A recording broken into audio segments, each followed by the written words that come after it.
Imagine uma noite de verão, 4 de julho de 1776, quando um grupo de homens na Filadélfia escreveu uma sentença que prometia liberdade, mas que, em prática, nasceu de uma estrutura que ainda impõe custos ocultos à sociedade americana. A declaração anunciava que todos nascidos eram iguais em direitos naturais, mas logo revelou-se um documento escrito por elites que buscavam proteger propriedade privada, limitar o poder estatal e garantir sua própria prioridade econômica sob a fachada da liberdade. Libertarianismo ensina que a liberdade sobrevive quando há regras claras que protegem a propriedade e o contrato. Porém, quando o Estado cria estruturas excessivas, transforma a proteção em controle, minando a autonomia individual que tanto se celebra verdadeiramente.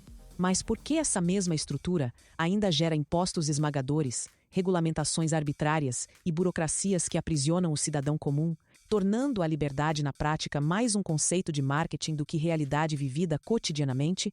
Hoje, a comemoração nacional inclui fogos caros, shows patrocinados e eventuais taxações sobre a energia usada, demonstrando como o Estado transforma a celebração da independência em oportunidade de arrecadar recursos dos contribuintes que desejam apenas celebrar a história. Bastiat ensinou que o imposto é um roubo sistemático. O governo tira o que você produz para financiar promessas que raramente retornam ao cidadão, criando um ciclo onde a promessa de liberdade depende de concessões que nunca são pagas efetivamente. No Brasil, a carga tributária supera 50% do PIB, pressionando empreendedores, trabalhadores e famílias, enquanto o Estado promete serviços que muitas vezes falham, evidenciando a contradição entre a retórica libertária da independência e a realidade fiscal opressiva.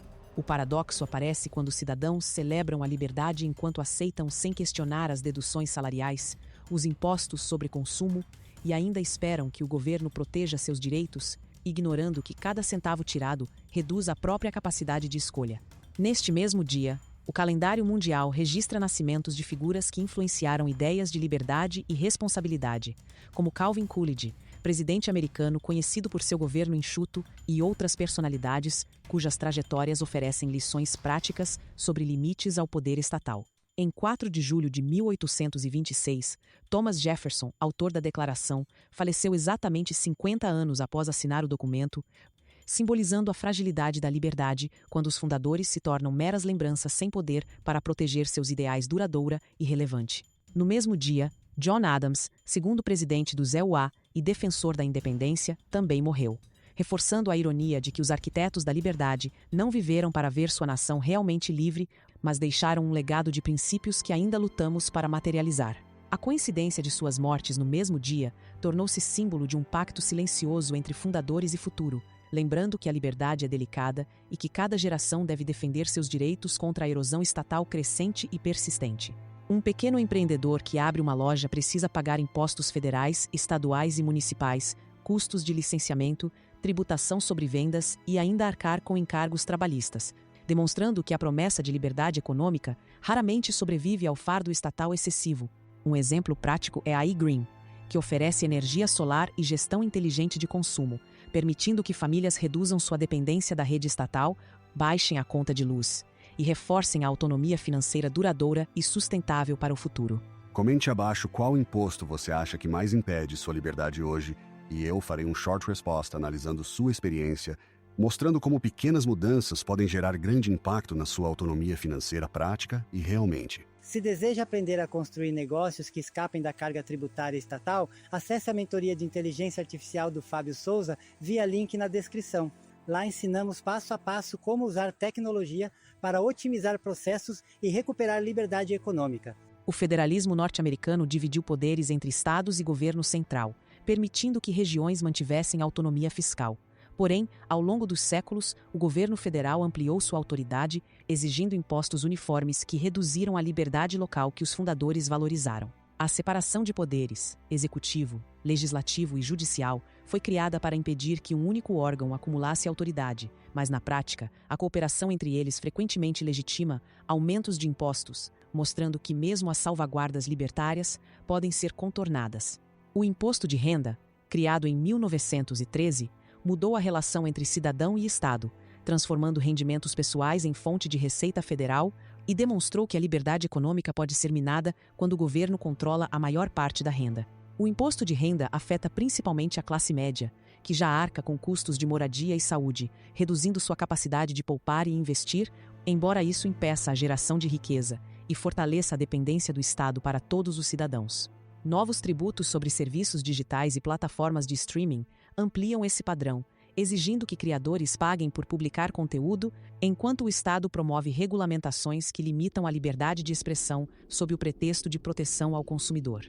Criptomoedas oferecem alternativa para transações internacionais sem a necessidade de intermediários tributados, permitindo que indivíduos preservem parte de sua renda, embora ainda enfrentem regulamentações emergentes que podem limitar esse potencial libertador. É uma ferramenta para contornar impostos excessivos e conquistar autonomia financeira. A lição central é que a liberdade não vem como presente gratuito. Ela exige vigilância constante, estruturas que realmente protejam a propriedade e o contrato, e a recusa de aceitar impostos que não trazem benefício direto ao indivíduo na sua vida cotidiana. Cidadania ativa significa fiscalizar os gastos públicos, exigir transparência nas contas e pressionar representantes a reduzir despesas desnecessárias, pois a liberdade só se mantém quando o povo controla o tamanho do Estado e evita que ele cresça sem limites. Educação financeira é fundamental para reconhecer onde os impostos incidem, planejar gastos e investir em ativos que escapem da tributação direta, permitindo que indivíduos construam patrimônio independente do Estado. Assim você garante segurança para o futuro, reduzindo a vulnerabilidade econômica e fortalecendo sua autonomia. Compartilhar conhecimento gera multiplicador de liberdade. Ao disseminar ideias libertárias, você empodera outras pessoas a questionarem o poder, criando rede de resistência que reduz o alcance do controle estatal sobre a sociedade, fortalecendo a autonomia coletiva e promovendo segurança cívica duradoura. Curiosamente, o mês de julho também traz a Copa do Mundo, e enquanto o Brasil vibra com o esporte, o público ainda paga impostos altos para estádios, mostrando que mesmo nas festas nacionais, o Estado ainda encontra espaço para lucrar e fomentar a indústria local.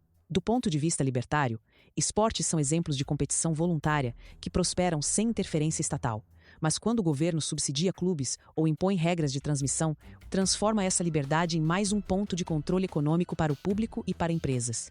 Um espetáculo de fogos de artifício pode custar milhares de reais, financiado pelos cofres públicos, e ainda assim, a maioria dos contribuintes nunca vê o retorno direto, reforçando a ideia de que o Estado vende ilusão ao invés de serviço. Para proteger sua renda, considere diversificar investimentos, usar contas isentas de tributação quando possíveis e monitorar gastos de forma consciente, evitando que o Estado consuma partes desnecessárias do seu ganho e fortalecendo sua resiliência financeira para enfrentar crises fiscais e imprevistos. Responsabilidade pessoal.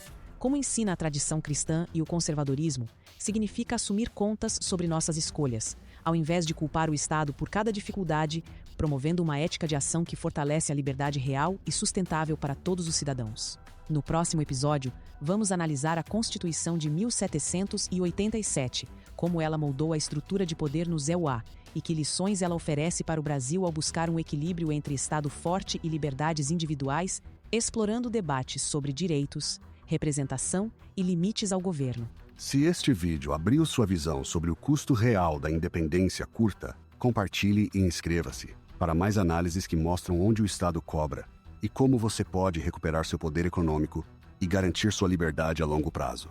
Conhecimento liberta com fé, coragem e tecnologia. Eu sou a Crânia, sua guia digital, lembrando que a verdadeira liberdade nasce quando deixamos de ser escravos do imposto e assumimos a responsabilidade por nossas escolhas diariamente e conscientemente para todos os cidadãos.